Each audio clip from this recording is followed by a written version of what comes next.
我哋喺3年前喺2010年就建立咗賓勝葉問詠春拳法學會啦，就希望話推廣傳統功夫同埋葉問詠春。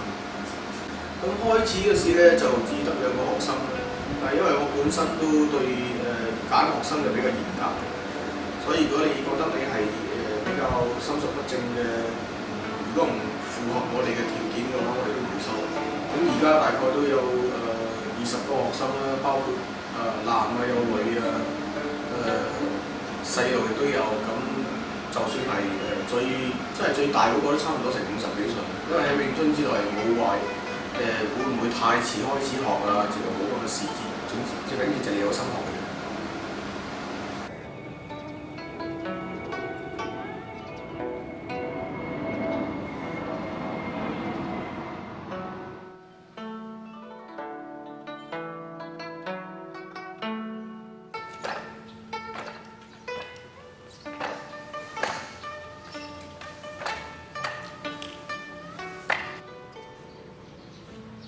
由細到大咧對功夫都好大個興趣，因為第一係因為李小龍啦，第二亦都可能都中意睇嗰啲金庸小説嘅戲，比如話《倚天屠龍記》啊、《射鵰英雄傳》啊，所以對功夫係有個好大嘅興趣。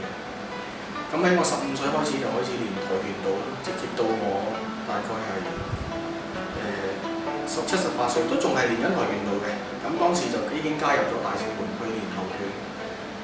咁嗰陣時已經係讀完中五咁嘅時候，我就因為可能係一個武痴啦，咁為咗呢個功夫咧，我就開始做一個 part time job，咁就係練一個 full time 嘅練拳，即係話當時係真係就每日咧去武館就2點開始練，練到夜晚10點先返，每一個星期都係大概練6日，就係咁練，所以喺嗰2年都係已經成為咗嗰時一個教練嚟嘅。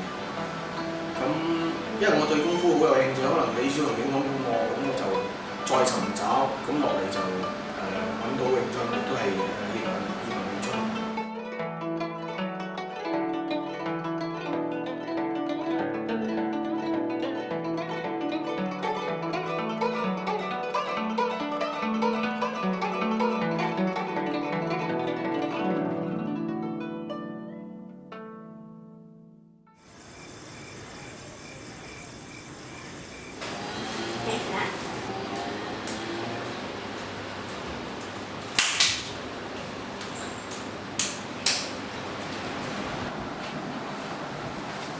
中小。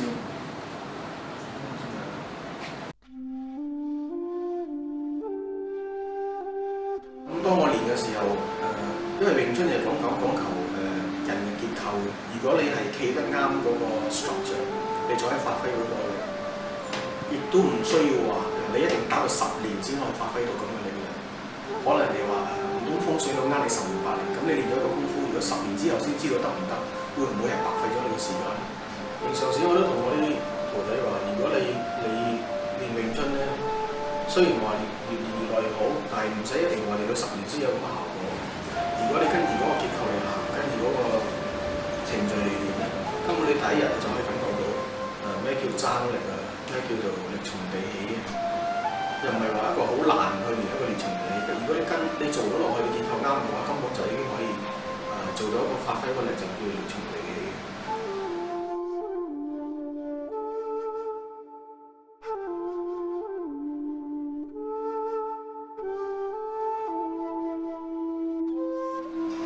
咁一開始咧，我哋一定係練小拳頭先。小拳頭咧就俾我哋練我哋嘅結構咧，我哋嘅 structure。咁喺小拳頭第一開始就練我哋嘅爭力，識開始運用爭力啦，先至開始，然後就練點用我哋嘅成身嘅結構，即係力勁爆六合。有啲人話嘅力從地起，寸勁啊咁解。咁當你小拳頭好咗啦，先至可以上尋橋。咁尋橋就有轉馬同埋標馬啦，即係你喺小拳頭已經開始可以用到你嘅力啦。喺尋橋就開始有變，可以有喐動、有轉，同埋喺嗰時就練你嘅腰馬。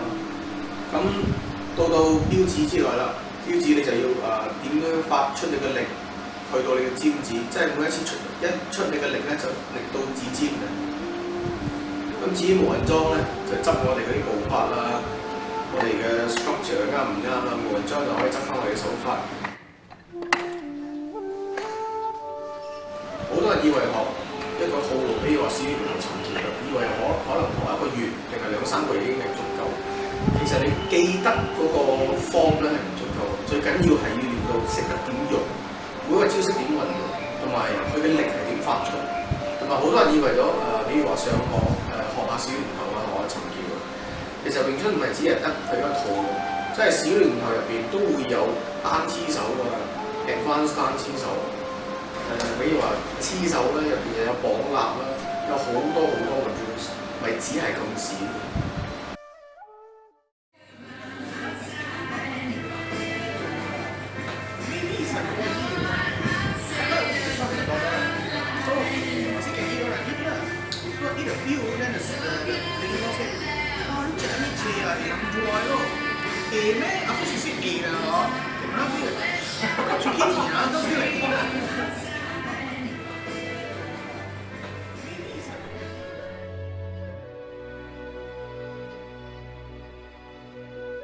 Aaron is a very patient teacher.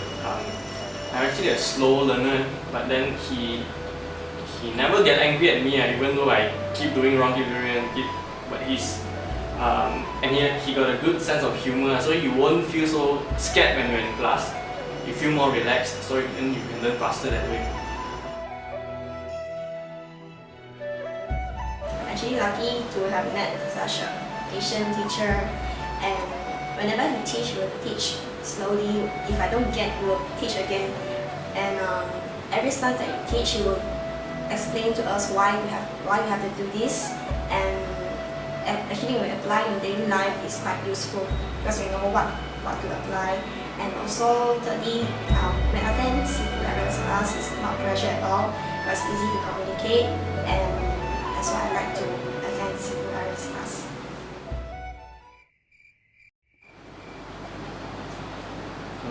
嗱，佢力度就係咁嘅。如果你咁，佢係落唔到嘅。你係用你呢度嘅踭，用我呢度，由呢度咁落，所以你一邊手落咧，呢個就一樣。如果你用呢度係冇法捉住咧，呢度係冇法落，呢度冇力，你係要用呢啲船。Sifu, he knows his stuff. He has many years of experience in Kung Fu, so he's very well aware how to use the things, how to use the techniques, how to practice them, and he gives very detailed explanations. 師傅係教練嘅時候，就唔會同第啲徒弟係分大細心嘅。師傅教呢個徒弟教咩，另外一個徒弟就會教翻同樣嘅嘢。同埋師傅喺執徒弟嘅手法都唔會好馬虎，係好細心嘅。喂，叻仔，詠春㗎，打唔打得㗎？試下咧。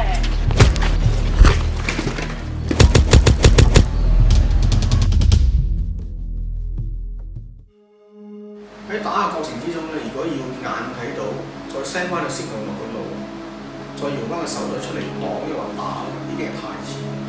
所以喺黐手嘅過程之中咧，我哋要練到我哋嘅手會 autopilot， 即係自然就已經可以出到咁嘅手法，就以前快咗好多。咁喺詠春咧，我哋就會話擋完再打，因為詠春咧我哋係用連消帶打，不止連消帶打，所以我哋要練到我哋嘅左路同右路。一齊嚟用，所以變咗嚟手法就一定會快好多。所謂一膽二力三功夫，除咗功夫一定要練膽同埋力。至於力，好多人都話練武不練功，到咗一齊功，所以叫做功即係話功力。所以我哋呢度咧一定好注重，比如話練功力。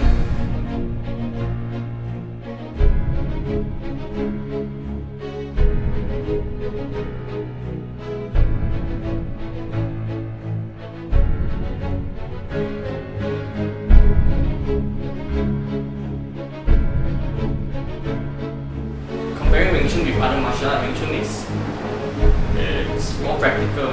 The movement is very small, but then it's effective. when I watch the movie of Wing Chun, I feel that it's quite practical and it's also quite benefit for me as a girl to learn self-defense. That's why I do Wing Chun. When I grew up, I realized the world wasn't really safe enough for someone who doesn't know how to fight. So I started looking for a suitable martial art. Then I watched the movie Hitman. The quiet effectiveness, the speed, it bowled me over.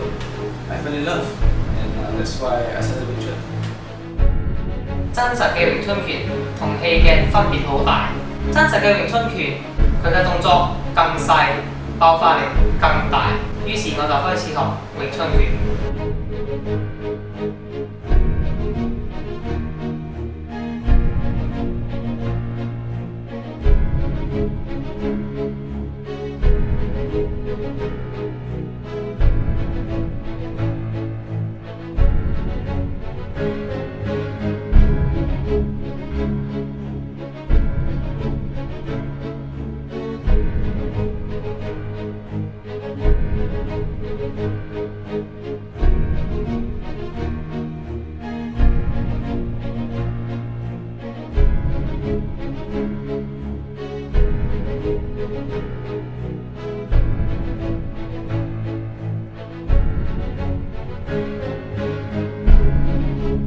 做完春之後，我覺得自己身體健康咗好多，冇咁易病。Because of what we train in class, we actually have more strength now compared to when before I started. I feel healthier, stronger, and I realized I had some postural problems that I did not notice. So it's allowed me to work towards correcting my entire body